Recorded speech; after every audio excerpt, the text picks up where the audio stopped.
Well, You don't like that. I think Patrick was the first one to really come to this country, and he came through Canada, which, because it was cheaper to come that way, substantially.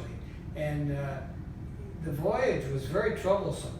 A third of the ship died of typhoid fever or the typhus, and they had to bury him at sea coming over, and he landed in Quebec and came across the St. Lawrence at night through the ice and so forth, and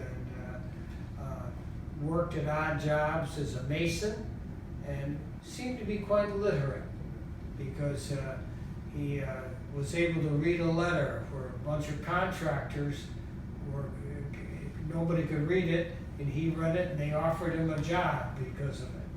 And anyway, he brought, I think, his mother and father and other brothers over later, and they all ended up in Watertown, and the story goes on from there. Okay. Do you know why they chose Watertown? I think it was an opportunity because that was a bustling, Bob, you knew something? Watertown, at the time that the 1840s. Burns came over, family came over, it was the 1840s. It was known in New York State and American history as the shopkeeper's millennium, because it was the mature stage of the Erie Canal and the Black River Canal.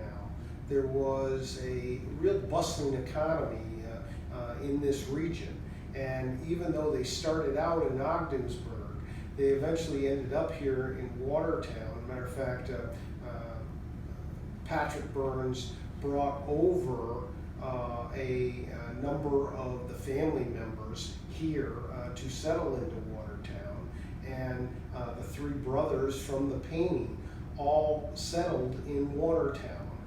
And they brought over their parents as well as their siblings, because of the economic opportunity that existed here.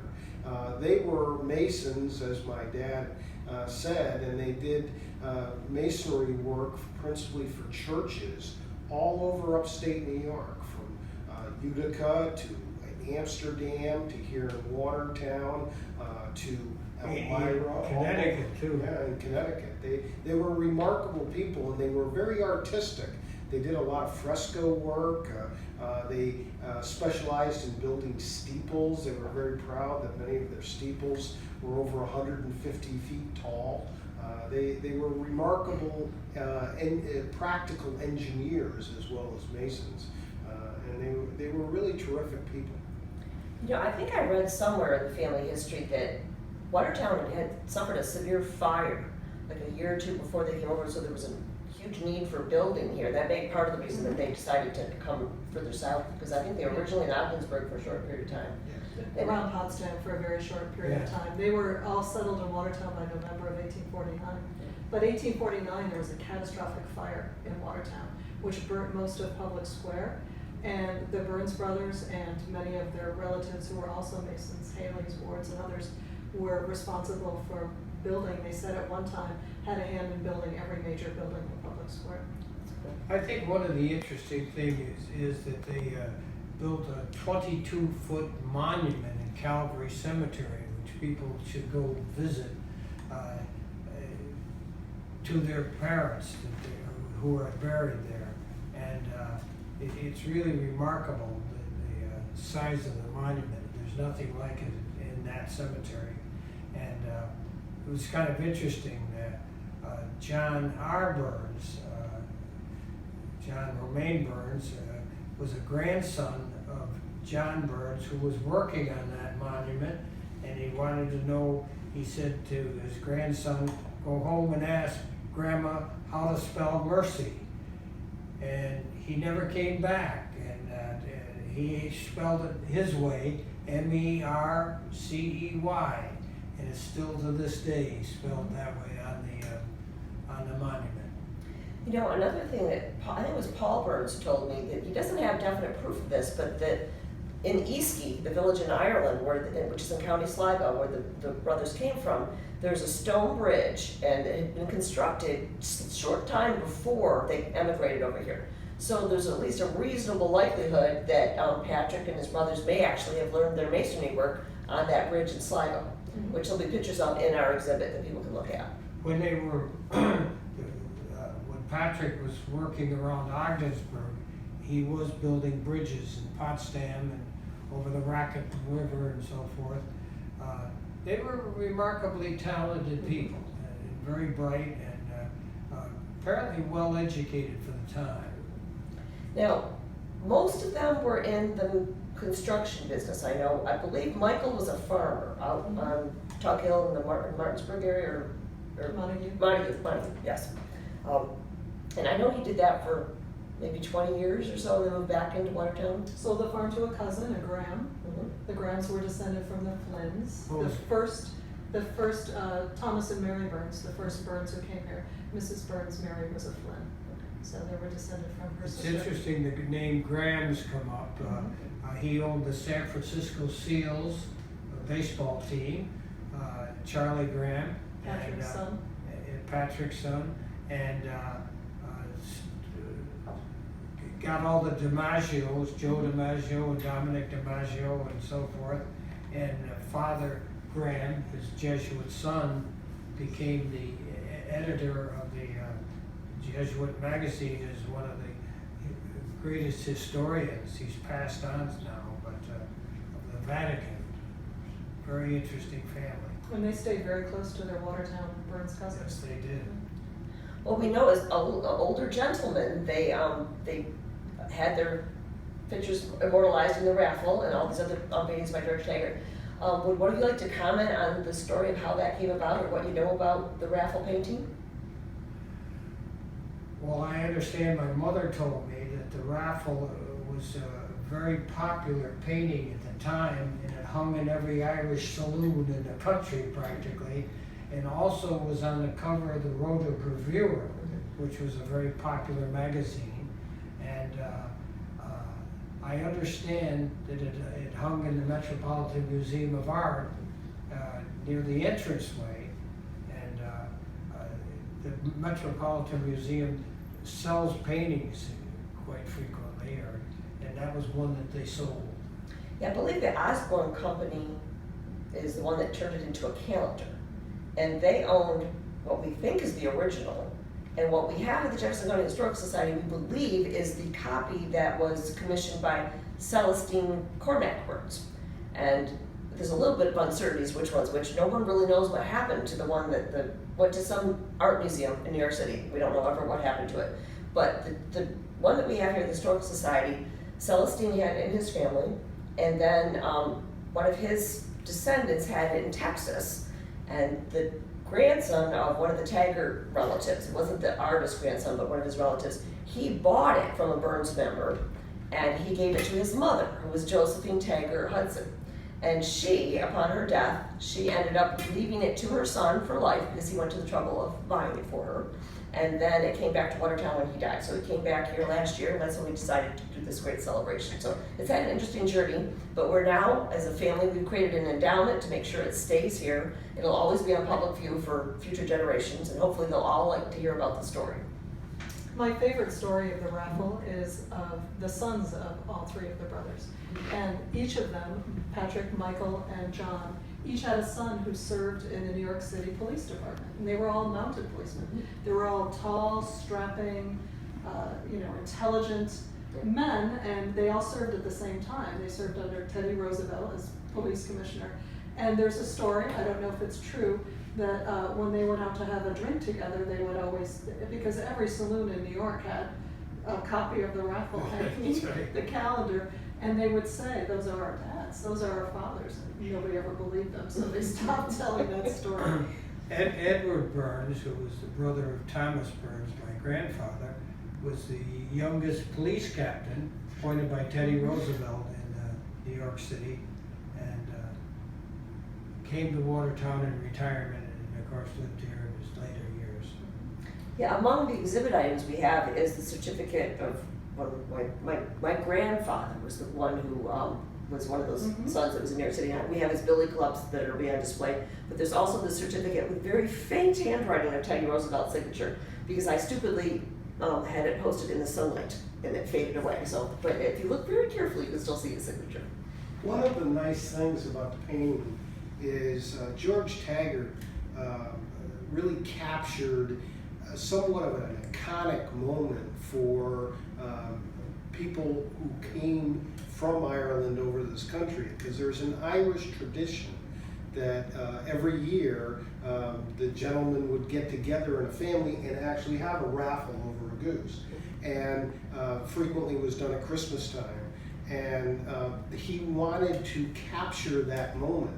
And so I don't want to say he staged it, but he provided for that opportunity for many Irish immigrants particularly to remember their homeland by one of those important traditions that they shared back in Ireland. And that's one of the reasons why, particularly in Irish pubs, they would post the painting, because it had meaning well beyond what people might think. Well, I never knew that. didn't either. That's interesting. Well, the other thing, I mean, I think from what we understand, most of these Taggart paintings of, certainly of Michael Burns, but are staged. Because they have Michael holding, various liquor glasses, and I understand he was a teetotaler, so that was definitely staged. And there's one with him in a military uniform, which I don't believe was ever in the military. So, but I think he just liked their faces, and was trying to create those moments. Now, when they came to Watertown, what parts of the city did they live in? I think at least a lot of them are around Gotham Street. They called that the swamps, I think, up in there. And as a matter of fact, I think Patrick Burns' house still stands as where the Plants family owns it, and it stayed in the family all those years. And I understand historically that home was part of the Underground Railroad years during the Civil War, so prior to that. And of course, Thomas Burns built across the street at 740 Gotham, and just up the street a little bit is where John Burns had his farm, supposedly. That was farming area at that time. So now Michael, I believe, lived over on Morrison Street. Morrison Street. And that's where the Taggarts lived, so. They were close by neighbors.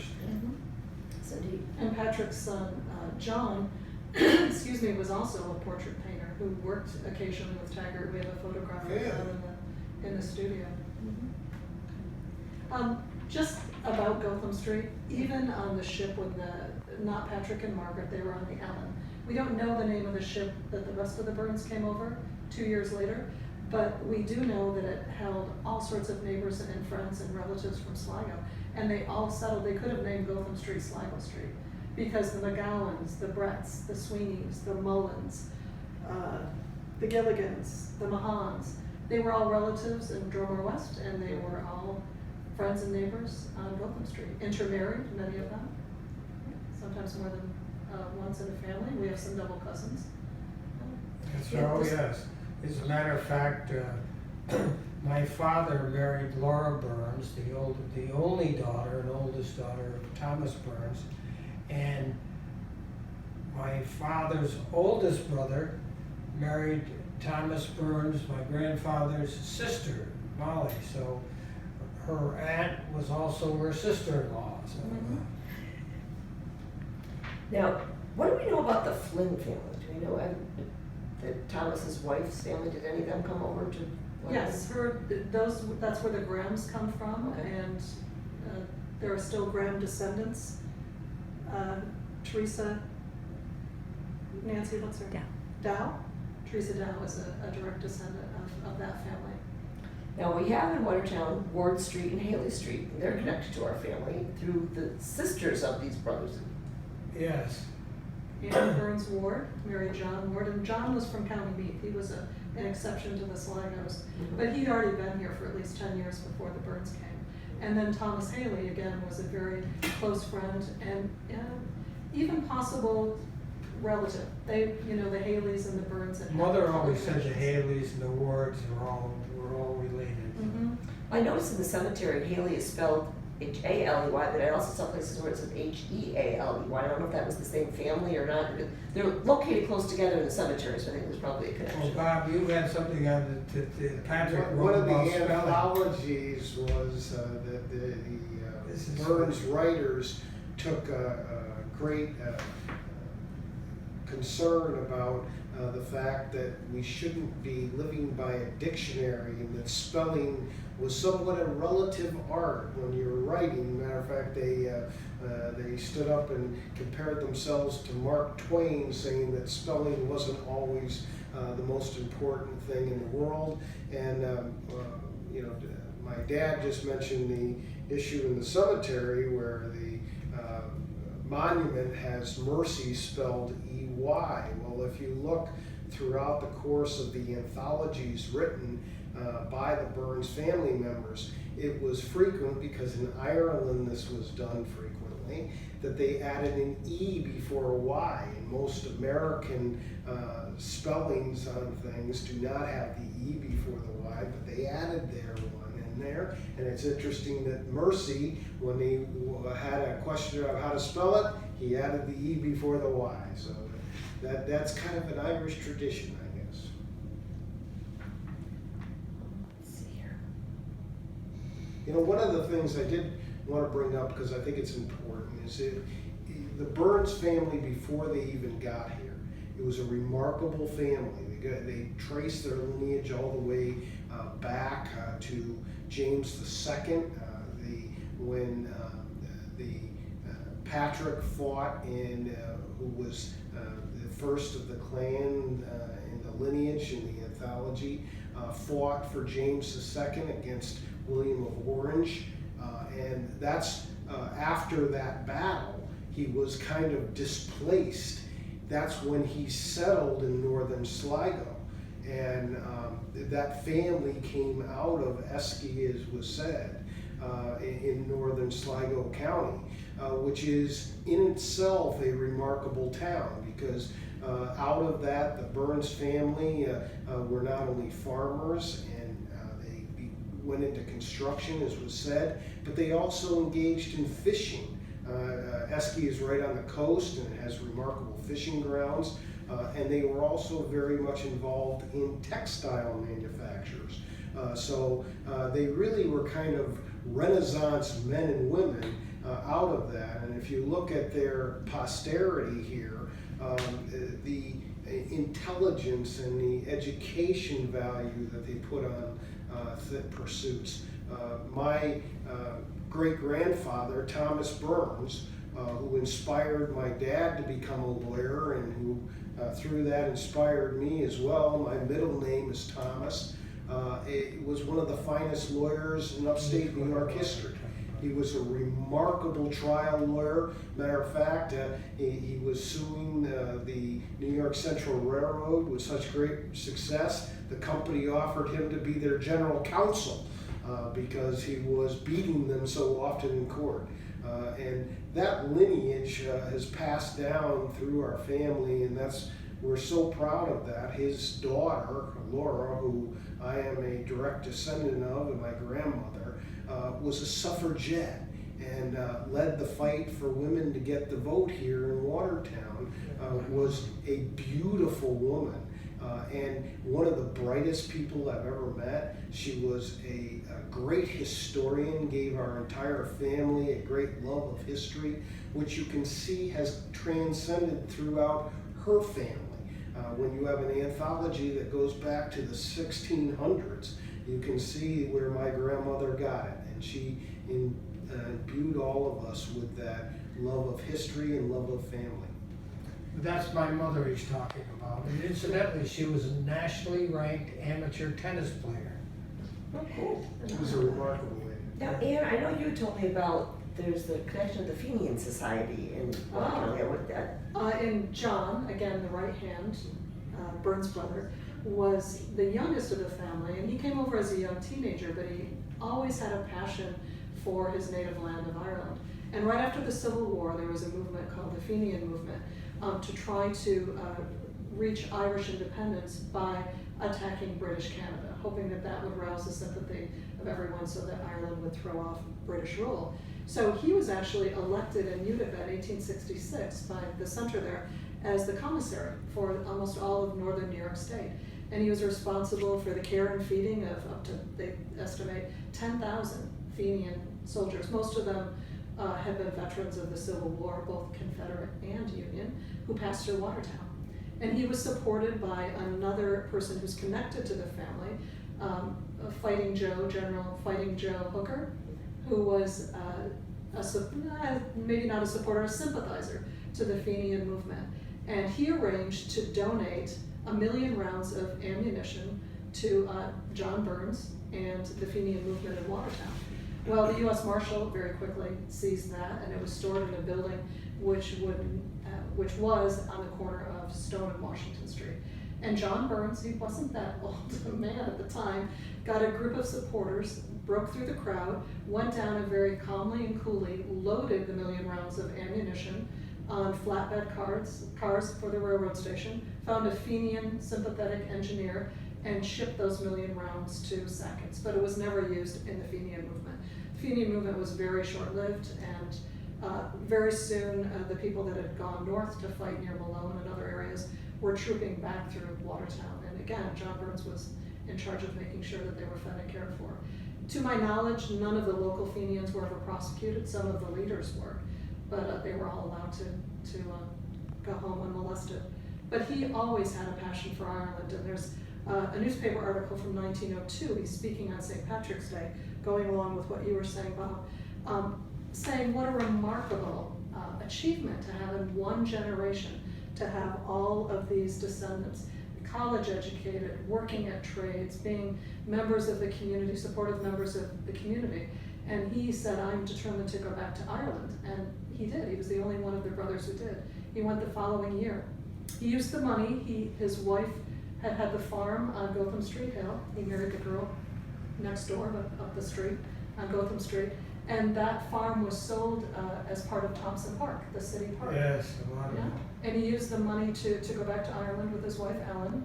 And while there, when he saw the abject poverty that the family and friends were still in, he arranged to have 2 of his sister's step-granddaughters, they were from, his sister had died in 1853, he arranged to have them come to Watertown. They lived with him and with other family members, and they were trained as nurses in St. Joachim's, which became Mercy Hospital School of Nursing. And they trained with My grandmother. who was the first. Yeah, she was the first superintendent, I think she was, of the former, is it San Joaquin's? Was it- I don't know how you pronounce it, but it's the supposed- predecessor to Mercy Hospital. It's supposed to be, but I'll tell you, all the Irish in Watertown said Joachim. So I was, okay, I'm not sure. Yes, she was Mary McManus Burns, married to Luke Burns, who was originally the police patrolman in New York City, working for Teddy Roosevelt. Came back to Watertown, he was a patrolman for a period of time, and then he became an undertaker in Watertown, so he was a funeral director for many, many years. Valedictorian of his class. Oh, I didn't know that, thank you. Yeah, Patrick's sons, Justin was valedictorian He was. of Watertown High School, and his cousin Thomas Burns, my grandfather, they were tied, and they flipped a coin to see who'd be valedictorian and who'd be salutatorian. And my grandfather lost, and he was the salutatorian. But then he went on to Cornell to study Cornell law at a time when most lawyers were reading for the law. He actually went on, became a very distinguished graduate of Cornell Law School. And one of the professors who took him under his wing was none other than Charles Evans Hughes, who went on to become not only New York State governor, but also Associate Justice of the Supreme Court of the United States. He left the Associate Justice of the Supreme Court of the United States to run for president against Woodrow Wilson, and who ran his upstate New York campaign, but none other than his former student, Thomas Burns, who, even though being a rather large advocate for the Democratic Party, helped that Republican candidate for president of the United States because he loved Charles Evans Hughes so much. And after Charles Evans Hughes lost that election by an eyelash, he was put back onto the Supreme Court of the United States. And Thomas Burns always credited a lot of his legal acumen to his study under Charles Evans Hughes, who later would go on to live across the street from my dad in New York City. Yeah. We certainly do have an awful lot of lawyers in our family.